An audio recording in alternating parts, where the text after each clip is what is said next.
Aceh tahu. Biar rakyat Aceh tahu hari ini. Dua roh. Biar rakyat Aceh tahu hari ini. Kita tidak akan pulang sebelum bertemu dengan pimpinan Aceh. Kamu dua orang memastikan. Coba, dua orang, Pak. Dua orang saja untuk melihat. Kalau dua orang pun kalian enggak kasih betul berarti berlebihan kan. Kita dijajah di negeri sendiri. Sudah 15 tahun kita damai. Mandum dan mengenyam pendidikan Pancasila, Waka. Pakai lagi yang bebas yang berpendapat. Harus pastikan memang PRT tidak ada dia. Apakah dia seorang malaikat? Lihat libo you. Terkadang tanya malaikat tidak lawan. Nah ini libo nampak copeng. Gebal abu tu minum gebal keyakinan yo mal. Teh nek tibi kata-kata mu mal kayak tibi.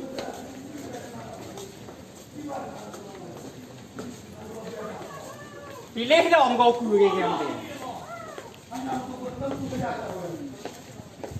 Memang betul bencana ya.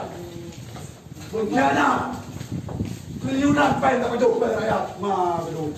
Betul 2 triliun lagi nyawa kau di Triliun pen tak betul.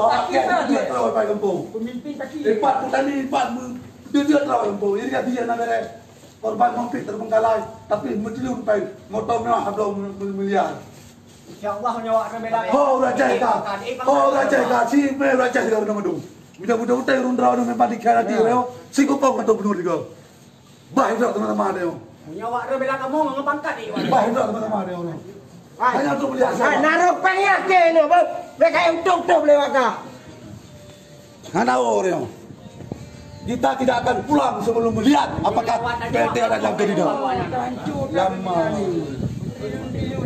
Tangkap siapa ada masalah. Biar saya ditangkap yang ada masalah. Saya sudah rela hari ini ditangkap. Biar sama Ira. Biar sama SAG mana SAG? Wah, mau ini.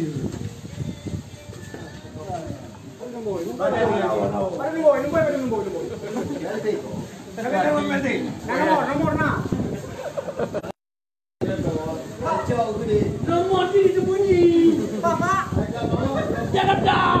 Oke. Kamu Jakarta. Di hotel dia. Kamu enggak mau pergi Jawa.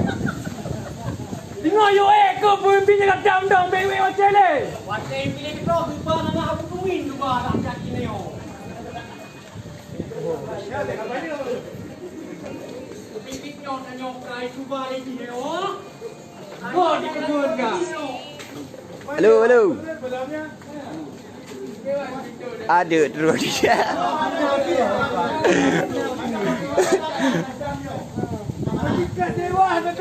Ada okey. Yo. Yo. Komandan kapal PP nak kalah.